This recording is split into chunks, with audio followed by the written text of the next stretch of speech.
G'day battlers, and today we're going to be taking a look at Stunfisk and Cherrim in the Voyager Cup Regionals meta. So we can't do that with my own battles because I do not have a Stunfisk. Well, I caught one, but it's not PvP ready at all, pretty low CP.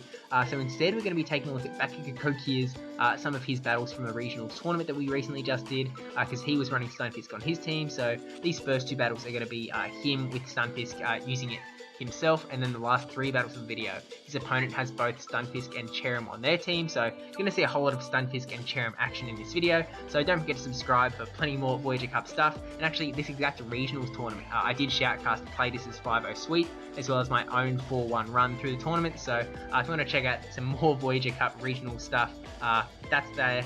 It'll be linked at the end of the video if you want to watch that, or you can watch it like now and then watch this after. Watch stuff at your own leisure. It's all on the internet. It's all on the channel. You can just check it out whenever you want to. Now, into these battles here. So yeah, he's got Stunfisk in this battle in the back. Hypno up against Meganium. Kind of want to be landing that Shadow Ball on the Meganium overall to win out the matchup, but in comes the Alolan Marowak, and so it's going to switch in the Azumarill, which has that energy ready to go. Stunfisk is actually able to beat out the Alolan Marowak just because Mud Bombs basically do more damage than the Bone Clubs, even though they're both super effective to each other. Stunfisk does have a lot of weaknesses that are kind of around, like ground and ice. It's not the best, but also the typing allows it to do some things like completely resist Altaria's Sky Attacks. Well, the Dragon Breath's still going to do some damage. Now, another one of Stunfisk's pros is that it charges up energy so quickly. So, comes into this Meganium matchup, charges up energy so fast that it's able to get this Mud Bomb off, which will take out the Meganium, which is just, I mean, it's pretty sweet. And then in comes the Primeape. So, I think Stunfisk in the kind of lead scenario is able to beat the Primeape if it's just going straight Night Slashes. But Stunfisk is already kind of weaker, had some lost health here, so not sure how it's going to play out. Throwing the Mud Bomb though. Now I think Discharge is slightly more efficient, but when we're talking about this where you might be able to get 2 charge moves off instead of 1, going straight Mud Bomb is the way to go. And I think that might have been a mistake. So bringing the Hypno does a whole lot of damage to that Confusion, but it does actually let that Primeape get this Night Slash off before Stunfisk can get a Mud Bomb off, which maybe if the Stunfisk stayed in, could have got a Mud Bomb off, take out the Primeape, or done some damage and then bring in the Hypno to do a Confusion down. But anyway, GG's there, and then going on to a new opponent up against Coddles06 with a Gastrodon lead, which is definitely a pretty sweet thing to see. Azumarill's going to want to be landing and Hydro Pump onto the Gastrodon to be able to win out, so in that one shield matchup you'd be throwing the Play Rough, hoping that gets shielded, and then throwing the Hydro Pump. That's the standard PvP poke sort of way. So throwing this Play Rough, I guess hoping it gets shielded. Does not get shielded, but it actually points out that if Gastrodon doesn't shield at all, can probably just double Play Rough and take it out that way. So letting does shield up this Body Slam. And then getting another player off, so I guess hoping that Coddles doesn't shield here. Gonna have to see on that one though. Yeah, it does shield, so I think Gastrodon might be able to take this out unless Bakikokia doesn't decide to shield here. So Body Slam comes through. Does actually get another, kind of got closer than I thought he would, but Gastrodon hanging on with a sliver of health. In comes the Hypno, one Confusion and he's gone, so we'll see what comes in the back here. In comes a Probopass. This would be a Stunfisk's dream, and unfortunately not a Hypno's dream if he isn't running Focus Blast like some people. Wink wink nudge nudge. Focus Blast is cool on Hypno. But anyway, Stunfisk is able to resist just all of Probopass's moves, none of it does anything. But Coddles ends up switching into Altaria here now that Stunfisk is switch locked, which is definitely unfortunate for the Stunfisk. So you can see the Dragon Breaths are starting to add up, but the Sky Attack really does not do much at all. So actually shielding up the Sky Attack, which I guess he kind of wanted to preserve the Stunfisk for the Probopass in the back, knowing that Hypno can't do anything. So definitely the right play, I think. Ideally he would his switch timer would be up, he'd be able to switch back into Hypno to be able to keep Stunfisk as a Probopass, but at the same time, Coddles is going to then be unswitched off at that point, so his switch timer is actually up, and he's letting this Sky Attack come through, which is going to tank it. He's able to tank it because he's got that special ground electric typing, so I'm not sure if it was charging up energy ready to go onto the Probopass, or he's just maybe trying to get this Altaria down, and then Hypno maybe trying to Shadow Ball down the Probopass, because Shadow Ball is still going to do something, it's just not substantial to the Probopass, even to the point where Probopass might not even need to shield. Not that there's any shields here, but yeah, so getting a Shadow Ball off here, which does about maybe half-ish, little less than half health. yeah, that does definitely less than half health, but another Shadow Ball would have finished off the Pro Pass here, but it is going to be able to take out the Hypno here. Oh, Magnet Bomb. So actually almost gets to that, does get to the Shadow Ball. Never mind, I am totally wrong on this. I do not know how much Hypno can stand. If the lag lets it go through though, which it may or may not at this point. I'm seeing 2 loading wheels, which is special. I feel like I've only ever noticed 1, but there's 2 there, so that's cool. So what are you guys watching? That didn't actually go through, so I can only assume that they like gentlemen decided to give back and Kokia the win there, but yeah, you'll now see that he's not running Stunfisk on his team. Instead, up against Stumpy, 25-17, 25-17, 2,517, 2517. They are going to have both Cherrim and Stunfisk hanging around. So Toxicroak up against Umbreon, obviously a great matchup. In comes the Cherrim, which Sludge Bomb going to be good up against the Cherrim. So decides to farm up a little bit more energy on the Toxicroak and then switch out into the Meganium. Weather Ball's still going to do a little bit of a chunk to Meganium, but yeah, only does about half health. Actually going to be able to tank another Weather Ball with the Meganium because that first one didn't even take it into the yellow.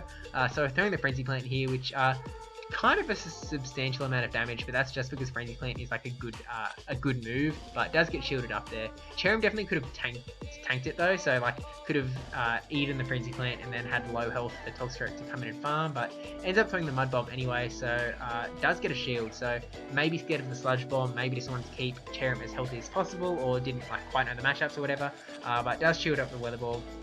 Getting off another Weather Ball though. Weather Ball is a pretty cheap move, so can definitely stack up almost 3 with 100 energy. So Toxicroak up against the Umbreon again, so this is back to the good matchup for Toxicroak. Most of the damage kind of coming from the counters, but actually try to switch into the Azumarill, which if you remember is that Hydro Pump Play Rough, so Play Rough will be super effective damage to the Umbreon, whereas the normal...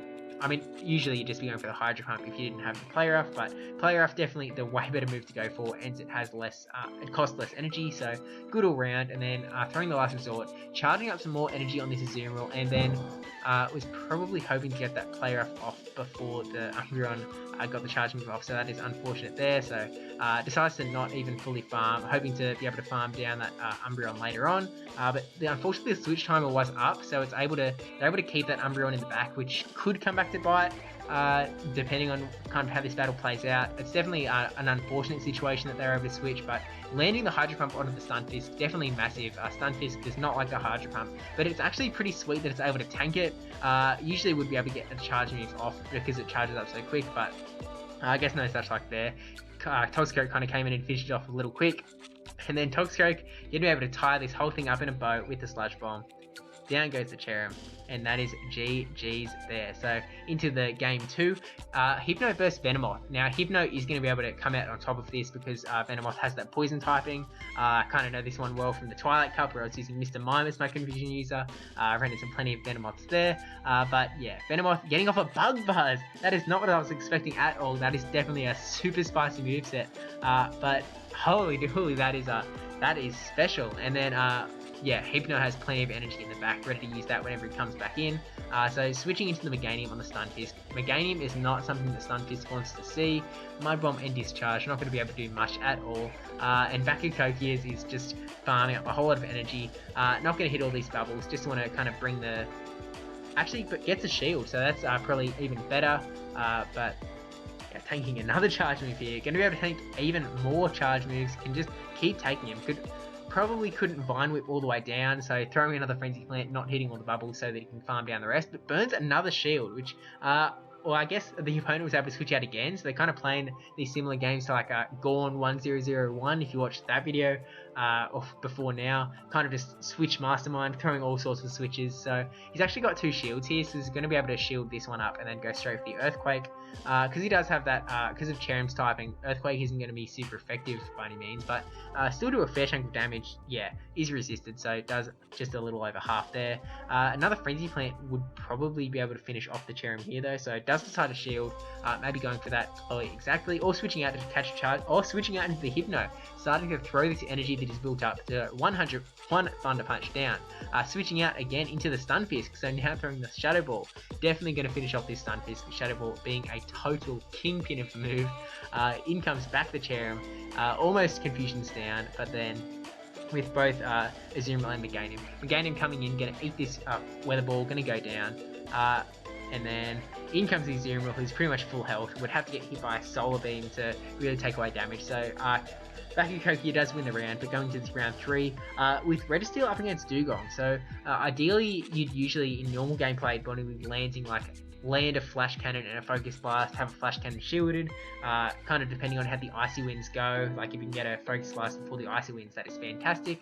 But switching out into the Metacham, and then that lets Hypno come in. Hypno, you're not going to be scared about any of Metacham's moves. Ice Punch doing nothing, just because Hypno is such a bulky Pokemon. Like, this is the first cup where I actually used Hypno, or kind of like paid lots of attention to Hypno.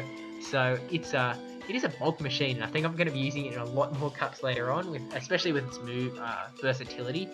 It can do so many things so well. So in comes the Dugong, and Thunder Punch, not going to do as much damage as you would actually hope it would do.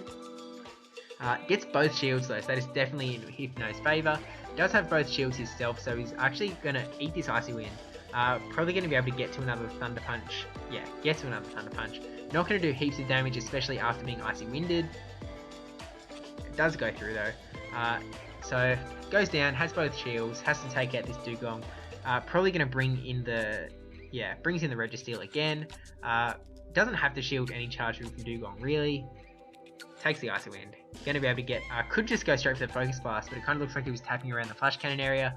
So in comes Cherrim. Going to go bring in the Meganium, because Registeel is going to have a better matchup up against the Dugong, so may as well like use up the Meganium here, use up any energy that you can like gain, put some damage onto the Cherrim, so that Registeel can maybe come in and like throw a Flash Cannon, take it out. And yeah, that looks like it's what it's going to, looks like it is what is going to happen here. Unfortunately, the Cherrim is able to farm up like a little bit of energy, but he's still got 2 shields here, so shields up that Weather Ball. Going to be able to take down this with his Flash Cannon. Again, kind of that CMP issue where ideally you would have like farmed up a few extra lock-ons if you knew that they were going to get their charge move off first, but it doesn't really matter because there's no shields. Still 1 shield on Bakikokia's end. It looks like they've given up here. They know that it's a game lost, so going straight for the Focus Blast, and that is GG's there. So thank you for watching. Let me know kind of how this video went for you. Obviously, it's not the general focused spotlight Pokemon-y sort of deal, but yeah, definitely interesting stuff. Cherrim and Stunfisk, definitely super interesting Pokemon in this meta, especially because of how new they were, how like they just dropped at the start of the month, as Niantic loves to do. Yeah, thanks for watching. Don't forget to like, comment, subscribe, especially that subscribe one. You can check out those other 2 videos from this tournament in like 20 seconds when they show up on the screen, because YouTube and lets you show it at like the very last 20 seconds of the video, so it's not going to be yet because I still have to thank my patrons, Militime9458, brajSF, NegativeBen10 and NotRandyN3wman for supporting the channel, and thanks to Bakikokia for shooting the battles, and